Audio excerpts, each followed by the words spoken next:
Assalamualaikum warahmatullahi wabarakatuh. Alhamdulillah, alhamdulillahi rabbil alamin, wa bihi nasta'inu ala umurid dunya waddin, wassalatu wassalamu ala khairil mursalin, sayyidina wa maulana Muhammadin wa ala alihi wa ashabihi wattabi'in wa man tabi'ahum bi ihsanin ila yaumiddin. Amma ba'du. Fa'usi nafsi wa iyyakum bitaqwallah la'allakum turhamun. Pemirsa HS TV dan juga pendengar HS Radio 101,9 FM, media dakwah untuk umat yang satu. Alhamdulillah, pada kesempatan dan momentum yang berbahagia ini kita bertemu kembali dalam satu kajian, yaitu kajian Kitab Tanqihul Qaul karangan Al-Imam Muhammad Ibnu Umar An-Nawawi radhiyallahu anhu, yang insya Allah pada pertemuan kali ini kita memasuki bab yang ke-16, yaitu tentang keutamaan membayar zakat.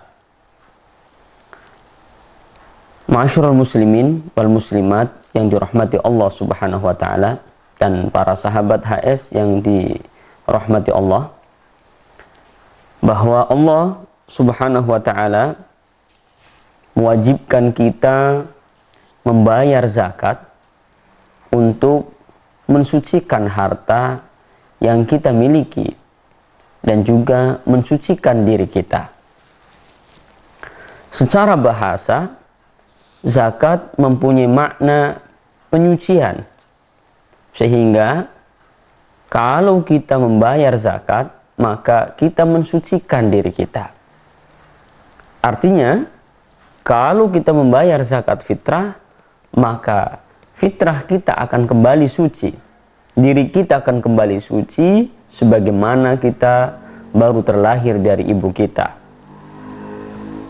Kalau kita membayar zakat mal, maka harta kita yang tadinya kotor, yang tadinya belum bersih, karena kita punya kewajiban untuk membayarnya, maka dengan membayar zakat, maka harta kita menjadi suci ataupun menjadi bersih.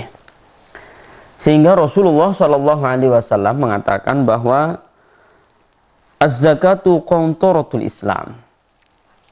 Zakat adalah jembatan untuk menuju kesempurnaan Islam. Sebagaimana beliau juga menyatakan az-zakatu tuhrul iman, bahwa zakat sebagai penyuci, pembersih daripada iman kita. Sampai Nabi menegaskan bahwa la yaqbalullahu al-imana illa bizakah. Allah Subhanahu wa ta'ala tidak akan menerima iman seseorang illa bizakah, sampai orang itu membayar kewajibannya kepada Allah, yaitu membayar zakat. Wala imana liman la zakatalah, dan tidak disebut sebagai orang yang beriman, kata Nabi, orang yang tidak membayar zakat. Subhanallah. Bayangkan, Nabi sampai mengatakan iman seseorang tidak diterima sampai ia membayar zakat, dan la imana liman la zakatalah. Tidak ada iman bagi orang yang tidak membayar zakat. Zakat juga sebagai benteng ataupun sebagai pengaman daripada harta yang kita miliki, agar harta yang kita miliki menjadi barokah, menjadi damai di dalam kehidupan kita, untuk diri kita, untuk anak-anak kita, untuk istri kita, untuk keluarga kita semua. Sehingga sampai Nabi memberikan satu jaminan. Hassinu amwalakum bizakah. Bentengi harta-harta kalian dengan zakat. Bi ikhrajiha, yaitu dengan mengeluarkan harta yang kita miliki untuk membayarnya. Tentu kita harus paham juga tentang nisab daripada zakat yang akan kita keluarkan. Ya, nisabnya, batas daripada zakat, batas minimum berapa dan dikeluarkan berapa persen. Dan itu sudah diatur oleh agama di dalam kitab-kitab fikih. Kita bisa mempelajarinya lebih detail. Nabi mengatakan, hasinu amwalakum bizakah. Bentengi harta kalian dengan membayar zakat. Wadawu mardakum bisadaqah. Dan obati sakit kalian dengan membayar sedekah. Dan kita juga diperintahkan Nabi untuk berdoa ketika kita mendapatkan bala. Jadi kata Nabi, bentengi harta dengan zakat, obati sakit kita dengan bersedekah, dan persiapkan bala dengan doa. Artinya ketika kita mendapatkan musibah, berbanyaklah mendekatkan diri kepada Allah Subhanahu wa ta'ala. Nabi juga mengatakan, ma halaka malun fi barrin wala bahrin illa biman'iz zakah. Tidaklah harta seseorang akan hancur, baik yang dia miliki di daratan ataupun di lautan.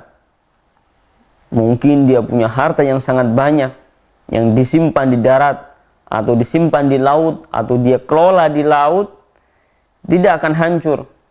Dia akan terus barokah, kecuali harta itu dibayarkan zakatnya. Tetapi kalau tidak, maka ini peringatan dari Nabi bahwa orang yang tidak membayar zakat, maka hartanya bisa saja akan hancur. Mungkin saja orang punya harta banyak, tetapi kehidupannya tidak tenang. Karena apa? Di dalam hartanya masih belum ada pencucian. Artinya hartanya masih kotor, kewajibannya belum ditunaikan, sehingga harta yang ia makan tidak menjadi barokah, tidak menjadi kedamaian untuk dirinya dan untuk kehidupan diri dan keluarganya. Subhanallah. Nabi SAW juga mengatakan bahwa la imana liman la sholatalah wala sholata liman la zakatalah. Tidak ada iman bagi orang yang tidak mengerjakan sholat. Karena sholat merupakan alamatul iman, tanda daripada iman. Di dalam bab iman sebelumnya sudah saya sampaikan bahwa kalau kita ingin mengetahui orang itu beriman atau tidak, maka dia adalah melaksanakan sholat. Karena sholat alamah, sebagai tanda bagi orang-orang yang beriman. Jadi kalau orang yang percaya kepada Allah, yang beriman kepada Allah, maka pengejuan tahannya, aplikasi dalam kehidupannya, dia melaksanakan perintah Allah, yaitu sholat. Dan Nabi juga mengatakan, sholat seseorang tidak akan diterima liman la zakatalah, di mana dia sudah mempunyai kewajiban zakat, tetapi dia tidak membayarkan. Tidak ada sholat bagi orang yang sudah punya kewajiban zakat, tetapi dia tidak membayarkan zakat yang harusnya ia bayarkan. Subhanallah.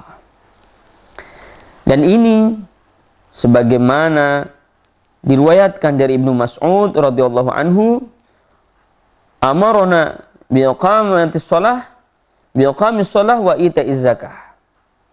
Sebagaimana Nabi memerintahkan kita, kata Ibnu Mas'ud, untuk mendirikan sholat dan untuk membayar zakat. Dan Allah juga dalam Al-Quran senantiasa mensejajarkan, mengikutkan kalimat sholat dengan kalimat zakat. Aqimus sholah, ya, aqimus sholah wa atuz zakah. Dirikanlah sholat dan bayarlah zakat. Dan itu selalu diulang-ulang di dalam Al-Quran. Sehingga wafil khabar disebutkan di dalam sebuah hadis, innallaha ta'ala qarrana salasata asya bisalasati asya. Sesungguhnya Allah Subhanahu wa ta'ala menyejajarkan 3 hal dengan 3 hal. Mengikuti 3 hal dengan 3 hal. Falam yaqbal wahidatan minha bidunil ukhra. Di mana Allah tidak akan menerima 3 hal itu dengan 3 hal yang lain. Kecuali orang itu mengerjakan 3 hal yang lain maksudnya. Jadi Allah memberikan penyeimbang atau pengikut daripada 3 hal, perkara 3 hal di dalam Al-Quran, di mana 3 hal ini diikuti dengan 3 hal yang lain. Kalau satu dikerjakan dan satunya tidak, maka Allah tidak akan menerima. Dan 3 hal itu adalah Allah berfirman, faqala ta'ala aqimus shalah wa atuz zakah. Dirikan sholat dan berikan zakat. Artinya kalau orang mengerjakan sholat saja, dia rajin sholatnya, 5 waktu dia penuhi, tapi hartanya yang banyak di mana dia sudah mencapai nisab dan dia tidak membayar zakat, maka la sholata liman la zakatalah, kata Nabi, sholatnya tidak diterima sampai dia tunaikan zakatnya. Subhanallah. Nah ini kadang orang bisa saja rajin melaksanakan sholat, tapi berat mengeluarkan zakat. Karena apa? Karena ukurannya harta, ukurannya materi. Sayang 2,5%.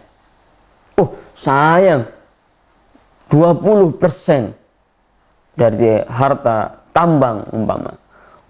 Sayang ya, kalau 1 miliar berarti sekian puluh juta. Padahal Nabi memberikan sedikit sekali, hanya 2,5%. Ya, tapi kadang-kadang karena menumpuk harta kita, begitu yang mau dikeluarkan banyak, maka kita berpikir, ini teks amnesti dari Allah, ya, yang disebut dengan zakat. Tunaikan zakat. Kalau pemerintah saja ada aturan teks amnesti dan kita lakukan, kita bayarkan, bagaimana dengan teks amnesti yang Allah juga berikan kepada kita? Jadi kalau kita mau dapat amnesti dari Allah dan sholatnya diterima, maka bayarlah zakat. Ya, artinya kewajiban kita dengan pemerintah lakukan, dan lebih-lebih kewajiban kita dengan Allah juga wajib dilakukan. Memang kalau dengan Allah di dunianya belum kelihatan, mungkin tidak ada denda dan lain sebagainya, kita tidak sadar karena tidak real kasat mata. Tapi bisa jadi kita tidak sadar, Allah juga memberikan satu peringatan, atau yang lebih parah lagi, kita akan mendapatkannya di mana kita tidak tahu, di mana hari tidak manfaat lagi harta, yauma la yanfa'u malun wala banun, di mana hari tidak bermanfaat lagi harta dan anak-anak. Subhanallah. Yang pertama. Yang kedua, Allah mengikut sertakan satu ayat perkara dengan perkara lain. Atiullaha wa atiur rasul, selalu berdampingan. Ketika ada disebutkan atiullah, maka wa atiur rasul. Taatlah kepada Allah dan taatlah kepada Rasul. Kalau kita mengaku beriman kepada Allah tapi tidak beriman kepada Rasul, maka batal imannya. Kita mengaku cinta Allah tapi tidak cinta Nabi, maka batal. Jadi harus yang kita kerjakan, amal soleh yang kita abdikan kepada Allah, bermata rantai dari Baginda Agung Muhammad SAW, bermata rantai dari ajaran Rasulullah SAW. Penyembahan kita di dalam sholat kita, puasa kita, zakat kita, itu merupakan bagian daripada kecintaan kita kepada Allah, dan disebabkan karena cinta kita kepada Nabi kita Muhammad SAW. Bagaimana mungkin kita akan bertemu Allah, kita akan menghadap Allah tanpa kita melewati kanjeng Nabi besar Muhammad SAW. Jadi harus, wajib, sekali lagi harus. Tidak bisa kita tidak cinta Nabi, tidak bisa kita tidak mengikuti Nabi kita Muhammad SAW. Yang ketiga, Allah berfirman, Anishkurli wali walidaik. Bersyukurlah kepada aku dan juga kepada kedua orang tuamu. Artinya, Allah dan orang tua, ya, Allah sebutkan di dalam Al-Quran bahwa ketika kita bersyukur kepada Allah, ketika kita taat kepada Allah, wajib juga taat kepada orang tua. Maka Nabi memberikan satu peringatan kepada kita semua, dan hadis ini sudah cukup masyhur, juga sudah cukup terkenal, di mana ridullah fi ridul walidain wa sukhtullah fi sukhtil walidain.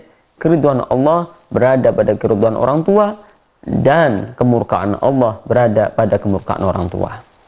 Banyak orang kadang mencari jimat kemana-mana, mencari apapun kemana-mana. Tapi mintalah kepada orang tua itu sebaik-baik jimat, sebaik-baik wasilah kita untuk meminta kepada Allah. Agar kita senantiasa khidmat, birrul walidain, berbakti kepada kedua orang tua kita. Karena kalau kita ingin mendapatkan keridhaan Allah, orang tua kita juga harus meridhai dengan apa yang kita perbuat. Jangankan itu, ketika kita melaksanakan sholat sunnah, orang tua manggil, maka wajib kita batalkan sholat sunnah itu dan kita penuhi panggilan orang tua itu. Banyak kisah-kisah di mana tentang kedurhakaan kepada orang tua menyebabkan celakanya seseorang. Banyak kisah bagaimana tentang taatnya seorang anak kepada orang tua menjadikan Allah angkat derajatnya setinggi-tingginya. Dan itu mutlak kebenarannya, bahwa lazim kebenarannya Allah sebutkan di dalam Al-Quran, Anishkurli wali walidaik, dan Allah juga menyebutkan di dalam satu hadis bahwa keridhaan Allah berada pada keridhaan orang tua dan kemurkaan Allah berada pada kemurkaan orang tua. Qala Nabi sallallahu alaihi wasallam, "Tahiru amwalakum bizakah." Sucikan harta kalian dengan membayar zakat. Wa qala sallallahu alaihi wasallam, "Man wajabat alaihi zakah." Barang siapa yang sudah wajib zakat, falam yadfa'ha, dan dia belum membayarnya, kata Nabi, fahuwa finar, maka Nabi menyatakan ia akan dimasukkan ke dalam neraka. Orang yang sudah wajib membayar zakat, sudah sampai nisabnya, batasnya, dan dia harus membayarnya, tetapi tidak ia bayarkan, maka dia di neraka. Qarun sebagai contoh.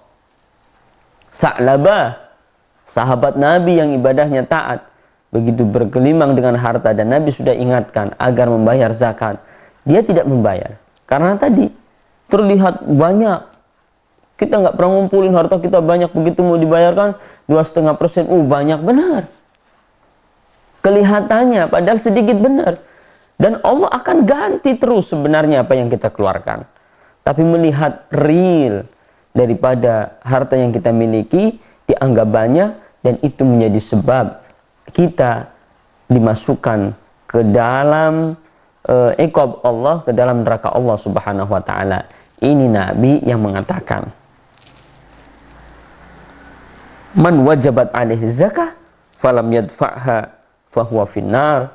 Siapa saja yang wajib membayar zakat dan sudah sampai batas kewajibannya dan dia tidak membayarkan, maka dia berada di neraka. Wa qala sallallahu alaihi wasallam, "La khaira fi malin la yuzakki." Tidak ada harta, tidak ada kebaikan di dalam harta yang tidak dibayarkan zakatnya. Nabi mengatakan bahwa tidak ada kebaikan di dalam harta sampai harta itu dibayarkan zakatnya kepada orang-orang yang berhak. Nabi juga mengatakan, "Man mana'a zakah manallahu ta'ala an hifdzil mali." Bahwa siapa yang tidak membayar zakat, maka Allah pun tidak akan menjaga harta benda yang dimilikinya. Masyurul muslimin wal muslimat, para sahabat HS rahimakumullah, Mudah-mudahan kita semua senantiasa diberkahi Allah dengan harta yang luas, yang banyak dan barokah, halalan thayyiban mubarakan, harta yang halal, yang baik, yang berkah. Dan kita juga senantiasa diingatkan dan mengingat bahwa kita adalah hamba Allah yang wajib memberikan kewajiban kita dan hak kita kepada Allah Subhanahu wa taala. Selain daripada pengabdian kita berupa sholat, maka Allah juga memberikan kewajiban yang lain, yaitu berupa zakat. Maka para pemirsa dan pendengar HS Media yang dirahmati Allah, jangan sampai kita lalai, kita sibuk menghitung, menumpuk harta kita, tapi kita juga tidak pernah ingat untuk membayar zakat.